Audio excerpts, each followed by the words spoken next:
मैं अनुज कुमार, आप देख रहे हैं नेशनल चौपाल का ये फेसबुक पेज। अगर आपने अभी तक हमारे फेसबुक पेज को फॉलो नहीं किया है तो फॉलो कर लीजिए। अगर यूट्यूब पर हमारे चैनल को सब्सक्राइब नहीं किया है तो सब्सक्राइब कर लीजिए। वीडियो को ज़्यादा से ज़्यादा शेयर कर दीजिए ताकि इस वक्त हम आपके सामने हाजिर हैं दिन भर की बड़ी खबरों के साथ। अगर दिन भर की बड़ी खबरों की बात की जाए तो बड़ी खबर निकलकर सामने आ रही है। बहन कुमारी मायावती जी के एक ट्वीट ने एमपी की शिवराज सरकार को हिलाकर रख दिया है। जी हां, यूपी तक के हवाले से ये खबर निकलकर सामने आ रही है। मध्य प्रदेश के सीधी कांड ने पूरे देश को हिला दिया और उसके बाद मायावती के महज एक ट्वीट से एमपी की शिवराज सरकार भी हिल गई। बसपा सुप्रीमो के एक ट्वीट करते ही चल गया आरोपी के घर पे बुलडोजर। जी हां, जिस तरीके से मध्य प्रदेश की बात की जा रही है, मध्य प्रदेश में जिस तरीके से मूत्रकांड वो हुआ और उसमें उसको लेकर बहन कुमारी मायावती जी का जिस तरीके से ट्वीट आया और ट्वीट के हवाले से जिस तरीके से देखा जाए तो मध्य प्रदेश की जो सरकार है वो बसपा सुप्रीमो बहन कुमारी मायावती जी के एकमात्र ट्वीट से हिल गई है और ट्वीट के बाद त्वरित वो कार्रवाई करती है और आरोपी के घर पे बुलडोजर चलाती है तथा इसके साथ साथ उस पे एनएसए भी लगाया जाता है। जी हाँ, अगर बात की जाए उसी को लेकर बहन कुमारी मायावती जी ने दूसरा एक ट्वीट किया है। जिस तरीके से मध्य प्रदेश की ये खबर है और मध्य प्रदेश की इस खबर के बाद जिस तरीके से शिवराज सिंह चौहान ने उस बच्चे को जिसके ऊपर मूत्र किया था उसने उस बच्चे के पिता को बुलाते हैं, उसके पैर धुलते हैं, उसे शॉल पहनाते हैं, तो ये इसको लेकर बहन कुमारी मायावती जी ने फिर से जो है मध्य प्रदेश की शिवराज सरकार पर एक बड़ा निशाना साध दिया है। अगर बहन कुमारी मायावती जी लिखती हैं, मध्य प्रदेश के सीएम द्वारा सीधी जिले के पेशाब कांड के पीड़ित आदिवासी युवक को लगभग 600 किलोमीटर दूर भोपाल बुलाकर सीएम हाउस में कैमरा के घेरे में उसके पैर धोना सरकारी पश्चाताप कम तथा इनकी नाटकबाजी व चुनावी स्वार्थ की राजनीति ज्यादा लगती है। ऐसी नुमाइशी कार्य क्या उचित है। जी हां, जिस तरीके से बहन कुमारी मायावती जी ने शिवराज सिंह के उस कार्य पर जिसमें वो उस पीड़ित के पैर धुलते हुए नजर आ रहे हैं उसको लेकर उन पर निशाना साधा है और बड़ी बात बोल दी है कि ये जो नाटकबाजी है ये सारी नाटकबाजी चुनावी स्वार्थ की राजनीति ज्यादा लगती है। ऐसी नुमाइशी कार्य क्या उचित है। चूंकि मध्य प्रदेश में विधानसभा का आम चुनाव निकट है इसलिए सरकार की ऐसी बेचैनी स्वाभाविक है, किंतु पूरे राज्य में खासकर एससी एसटी अति पिछड़े व मुस्लिम समाज के साथ ही सर्व समाज के लोगों का महंगाई व बेरोजगारी आदि से इनका जीवन जितना त्रस्त हुआ है उसका हिसाब वो जरूर मांगेगा। जी हां, जिस तरीके से आने वाले चुनाव को लेकर भी ये ट्वीट महत्वपूर्ण है जहां पर उन्होंने लिख दिया है कि जो लोग हैं वो जो समाज में महंगाई बेरोजगारी और इनका जीवन जिस तरीके से ये त्रस्त हुआ इन सारी चीजों से लेकर आने वाले चुनाव में लोग इसकी भी भरपाई करवाएंगे आपसे ही, यानी कि आपसे उसका हिसाब जरूर मांगेंगे। वहीं बात की जाए केशव देव मौर्य महान दल से तो उन्होंने भी शिवराज सिंह के जो जिस तरीके से कार्रवाई उस व्यक्ति पर होती है उस कार्रवाई को लेकर केशव देव मौर्य ने भी बड़ा सवाल खड़ा कर दिया है। केशव देव मौर्य लिखते हैं, दिखावटी कार्रवाई क्यों, दलित पिछड़े या मुसलमान व्यक्ति से जाने अनजाने छोटा अपराध भी हो गया होता तो पुलिस कम से कम एक गोली पैर में जरूर मारती है, लेकिन मानवता को शर्मसार करने वाला शुक्ला शान से जैसे ससुराल जा रहा है। घर गिराने के नाम पर केवल बाउंड्री और 2-4 पेड़ ही उखाड़े गए। इस तरीके की कार्रवाई की गई है, उस कार्रवाई को लेकर लगातार जो है लोग सवाल करते हुए नजर आ रहे हैं। वहीं बात की जाए जिस तरीके से मध्य प्रदेश में लगातार इस तरीके की एट्रोसिटीज की खबर आती रहती है, वहीं मध्य प्रदेश से एक बड़ी खबर निकल कर आ रही है जो दलित फोर्स ट्विटर यूजर के ट्विटर से निकल कर आ रही है। मध्य प्रदेश छतरपुर में एक आदिवासी महिला अपने पति की सड़क दुर्घटना में घायल पति अंकुश आदिवासी को इलाज के लिए इधर उधर भटकने के लिए मजबूर है। ना ही जिला प्रशासन ना ही किसी प्रतिनिधि ने इनका सहयोग किया। क्या सरकार इस महिला की सहयोग करेगी। इस तरीके से जिस तरीके से स्वास्थ्य सेवाओं को लेकर एक बड़ा सवाल निकलकर सामने आता है, एक आदिवासी युवक का अगर एक्सीडेंट हो जाता तो उसके व्हील चेयर या उस तरीके का स्ट्रेचर होता है, एम्बुलेंस, इन सारी चीजों का अभाव किस तरह से, और सरकार या बात की जाए प्रशासन किसी की भी तरफ से उसको कोई भी मदद नहीं मिल रही है। वहीं बात अगर की जाए तो इस मुद्दे को लेकर जिस तरीके से तमाम लोग लगातार अपनी प्रतिक्रिया देते हुए नजर आ रहे हैं, वहीं वेद प्रकाश के ट्विटर हैंडल से एक बड़ी खबर निकल कर आ रही है जो बसपा को मानने वाले लोगों के लिए या जो बसपा से रिलेटेड लोग हैं उनके लिए बहुत जरूरी खबर है। पुराने बसपाई और राजद नेता चंदन चौधरी की घर वापसी।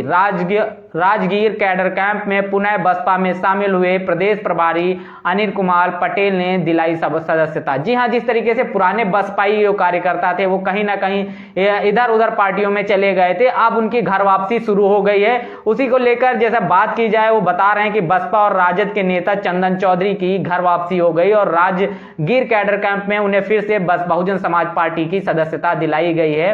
और ये सदस्यता अनिल कुमार पटेल जो वहां के प्रदेश प्रभारी हैं उन्होंने दिलाई है। बात की जाए अगर दिलीप मंडल की, तो दिलीप मंडल जी के ट्विटर हैंडल से एक बड़ी जो बात निकलकर सामने आ रही है, वो लिखते हैं, देवाधिदेव कर्मयोगी कृष्ण के वंशजों को धीरेन्द्र पैरों पर बिठा रहा है। धीरेन्द्र नर्क में जाएगा, यहाँ यमदूत को रिफाइंड तेल में तलेंगे, अगले जन्म में वह चूहा बनेगा और सबके पैरों के आसपास चक्कर काटेगा। हमारा क्या है वे अपना समझे तो मैं यादवों का पूरा सम्मान देता हूं, बहुत सम्मानित जाति है। जहां धीरेन्द्र शास्त्री की फोटो लगाते हैं और उसके साथ साथ उनके बगल में एक व्यक्ति बैठा हुआ है जो जमीन पर उनके पैरों के पास बैठा है, उसको लेकर धीरेन्द्र शास्त्री को लेकर जो दिलीप मंडल का बड़ा ट्वीट निकल कर आ रहा है। वहीं सूरज कुमार बौद्ध के ट्विटर हैंडल से एक बड़ी खबर निकलकर सामने आ रही है। सूरज कुमार बौद्ध लिखते हैं, साथियों जिस तरीके से वहां पर दो दलित लड़कों पे अत्याचार हुआ था और अत्याचार को लेकर लगातार जिस तरीके से ये सूरज कुमार बौद्ध और उनके साथी लगातार इसको लेकर ये आवाज उठा रहे थे, बुलंद कर रहे थे, उसी में उनको एक बड़ी सफलता मिलती है। सूरज कुमार बौद्ध लिखते हैं, साथियों सरकार ने हमारी बात मान ली। शिवपुरी में 2 SC युवाओं को जूता की माला पहनाने, उन्हें गांव भर घुमाने वाले अमजद जाकिर खान एवं 5 अन्य जातिवादी गुंडों पर NSA के तहत कार्रवाई की जाएगी। साथ बनाए रखिए, जय भीम जय भारत। जिस तरीके से बात की जाए तो ऐसी इन 2 युवकों पर झूठा छेड़खानी का आरोप लगाकर उनके साथ बहुत ज्यादती की गई थी, उनके साथ इतनी गंदी हरकतें की गई थी, उसको लेकर उनको जूते की माला पहनाना या इस तरीके, तो उसको लेकर लगातार सूरज कुमार बौद्ध और उनके साथी लगातार आवाजें उठा रहे थे। आवाज उठाते हुए जिस तरीके से वो कहते हैं कि हमें जो सफलता मिली है और उसके साथ वो अपने समर्थकों से साथ साथ कह रहे हैं कि साथ बनाए रखें, ये सारी चीजें होंगी का जितनी भी होंगी न्याय हमको जरूर मिलेगा। अगर राजेंद्र पाल गौतम के ट्विटर हैंडल से भी एक बड़ी खबर निकल कर आ रही है, कहीं शिवराज यानी शिवराज सिंह चौहान की बात कर रहे हैं, जी का यह कदम आने वाले मध्य प्रदेश चुनाव की वजह से तो नहीं, क्योंकि इतने सालों से उनकी सरकार के दौरान इतनी सारी दलित आदिवासी व पिछड़े वर्ग पर हुई उत्पीड़न की घटनाओं पर तो कभी प्रतिक्रिया उन्होंने नहीं दी। इस बार मतदान से पहले यह सब याद रखा जाएगा। जी हां, जिस तरीके से बात की जाए शिवराज सिंह चौहान के ये जो फोटोशूट वाला पैर धोने वाला जो कांड हुआ, जो प्रक्रिया उनके सामने निकल कर आई, वीडियो सामने निकल कर आए, उस पर लगातार लोग सवाल उठा रहे हैं और कहीं ना कहीं लोग जो है उस पर सवाल इसलिए भी उठा रहे हैं क्योंकि लगातार मध्य प्रदेश में तमाम इस तरीके की एट्रोसिटीज होती रहती है SC ST OBC के साथ में, लेकिन शिवराज सिंह चौहान ने कभी उस पर कोई ध्यान नहीं दिया या उनको इग्नोर करते रहे। लेकिन ये कांड निकल कर आया क्योंकि आने वाले टाइम में चुनाव भी है, तो शायद लोग उसको कायस लगा रहे हैं कि ये जो प्रक्रिया उन्होंने जो ये प्रतिक्रिया दी है शिवराज सिंह चौहान ने, वो कहीं ना कहीं जो है मतदान को लेकर है, आने वाले चुनाव को लेकर भी ये प्रतिक्रिया देखी जा सकती है। वहीं सुमित चौहान जी अपने ट्विटर हैंडल से लिखते हैं, जिनका जो द न्यूज वीक के फाउंडर हैं, वो लिखते हैं, इस हरामी पर इतनी सख्त कार्रवाई करने, इसके घर की झाड़ियां साफ करने और गार्डन की खुदाई करने के लिए मध्य प्रदेश के मुख्यमंत्री शिवराज सिंह चौहान और MP पुलिस का देश सदा आभारी रहेगा। जी हां, जिस तरीके से कार्रवाई पर लगातार लोग सवाल उठा रहे हैं कि उसके जो सख्त कार्रवाई हुई, जहां पर उसके घर के बाहर के कुछ झाड़ियां साफ की गई, गार्डन की खुदाई की गई, इस तरीके की बात को लिखते हुए सुमित चौहान जी जो हैं लगातार मध्य प्रदेश की सरकार और मध्य प्रदेश की प्रशासन को जो दिखावटी कार्रवाई की गई उसको लेकर सवाल खड़े करते हुए नजर आ रहे हैं।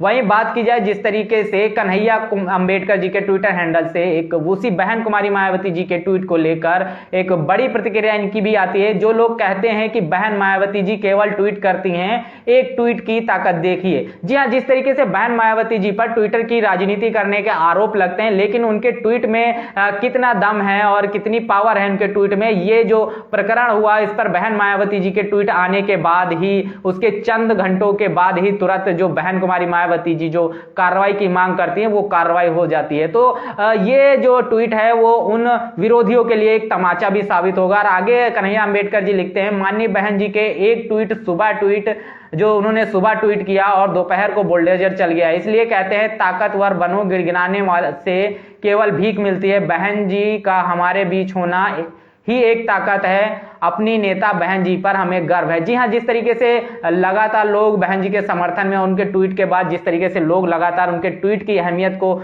जानते हुए लगातार उनके लिए लगातार लोग तारीफों में मैसेज कर रहे हैं, ट्वीट कर रहे हैं, उसको लेकर भी बड़ी खबर निकलकर सामने आ रही। वहीं अभिषेक जर्नलिस्ट, जो एक्स आज तक जर्नलिस्ट हैं, वो अपने ट्विटर हैंडल से लिखते हैं, उत्तर प्रदेश में अपराधी बेकाबू क्यों होते जा रहे हैं। एक दलित लड़की के साथ फतेहपुर में मोहम्मद अनीस मोहम्मद समी ने गैंगरेप किया। जब लड़की ने पानी मांगा तो मुंह में पेशाब कर दिया। केस भी 20 दिन बाद दर्ज किया गया। जी हां, जिस तरीके से उत्तर प्रदेश की पुलिस पर लगातार बददुमा दाग लगता जाता है, हर एक दिन ऐसा कोई दिन नहीं है जब उत्तर प्रदेश की वर्दी दागदार ना होती हो। तो वहीं इसी पे बात की जाए, जिस तरीके से ये प्रकरण सामने निकल कर आता है, फतेहपुर में मोहम्मद समी और मोहम्मद अनीस नाम के 2 आरोपी हैं, जिन्होंने लड़की के साथ गैंग रेप किया। और गैंग रेप करने के बाद जब लड़की ने उनसे पानी मांगा तो उन्हें उसको पेशाब कर दिया उसके मुंह में। लेकिन केस दर्ज करने में जो पुलिस है उसने 20 दिन लगा दिया। तो लगातार पुलिस की कार्रवाई पर भी एक बड़ा सवालिया निशान निकलकर सामने आता है। वहीं एक बड़ी दुखद जो है खबर आप लोगों के, जो बाबा साहब भीमराव अंबेडकर को मानने वाले लोग हैं और उनके रास्ते पर चलने वाले लोग, उनके लिए एक बड़ी दुखद भी खबर भी सामने निकल कर आ रही है। ये खबर जो निकल कर आ रही है आवाज इंडिया के ट्विटर के हैंडल से निकलकर सामने आ रही है। डॉक्टर भीमराव अंबेडकर के सच्चे सेनानी तथा सहयोगी LR बाली साहब का आज पंजाब के जालंधर में निधन हुआ। वो 94 साल के थे। उनके द्वारा अंबेडकरवादी आंदोलन पर कई किताबें प्रकाशित हुई। वे पिछले 50 साल से ज्यादा वक्त से भीम पत्रिका प्रकाशित कर रहे हैं। उनकी रंगीला गांधी यह किताब काफी चर्चा में रही। समता सैनिक दल को देशव्यापी बनाने में उनका बहुत बड़ा योगदान था। उन्होंने आरपीआई के नेता के रूप में काम किया। आज हम जो बाबा साहब के लिखे को हर भाषा में पढ़ सकते हैं। डॉक्टर अंबेडकर वाङ्मय, जिसने करोड़ों लोगों की जिंदगियों को बदला है, उसको सरकार से प्रकाशित करवाने के लिए आंदोलन करने वाले शख्स का नाम LR बाली है। 20/8/1930 को जो है इनका जन्म हुआ था।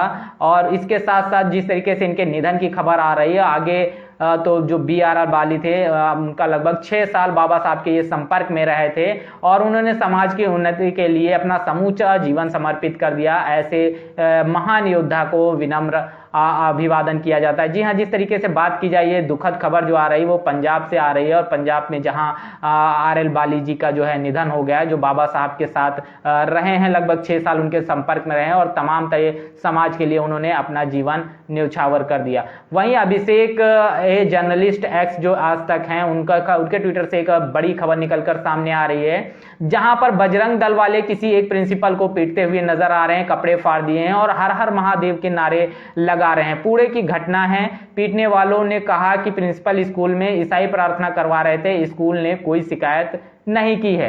वहीं जिस तरीके से बात की जाए, लगातार जब कहीं एट्रोसिटीज होता है, इस तरीके से मॉब लिंचिंग का केसेस आते हैं, तो लोग इस तरीके से धार्मिक नारे क्यों लगाते हुए नजर आते हैं। इससे एक धार्मिक उन्माद भी लोगों का पैदा होता है। तो इस पर मैं सरकार से हम लोग मांग करते हैं, या तमाम लोगों को मांग करनी चाहिए, सरकार ऐसे लोगों पर कार्रवाई करे ताकि इस तरीके से किसी की धार्मिक भावनाओं को ठेस ना पहुंचे।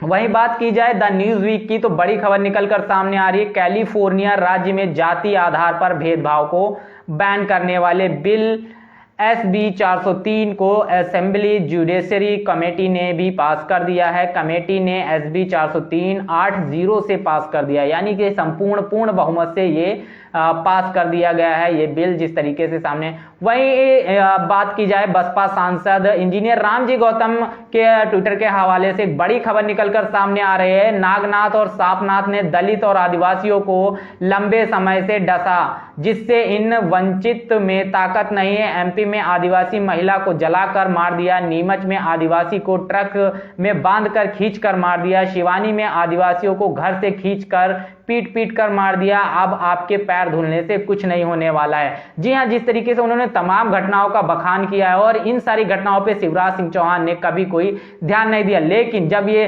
चुनावी काम, तो इस घटना पे कार्रवाई की, उसकी सभी लोग सराहना कर रहे हैं। लेकिन ये जो फोटो शूट कराया उन्होंने, उनके पिता को बुलाकर 600 किलोमीटर दूर से बुलाकर, और जो फोटो शूट पैर धोने का जो लोग लगातार कह रहे हैं कि वो नाटक करते हुए नजर आ रहे हैं, इसको लोग लगातार जो है अपनी प्रतिक्रिया देते हुए नजर आ रहे हैं। तो इन सारी जो खबरों पर आपका क्या मानना है, जिस तरीके से शिवराज सिंह चौहान का ये फोटोशूट होता है? बहुजन विचारधारा को घर घर तक पहुंचाने के लिए हमारे YouTube चैनल को सब्सक्राइब करें, लाइक करें, कमेंट करें, शेयर करें और बेल आइकन की घंटी दबाना ना भूलें।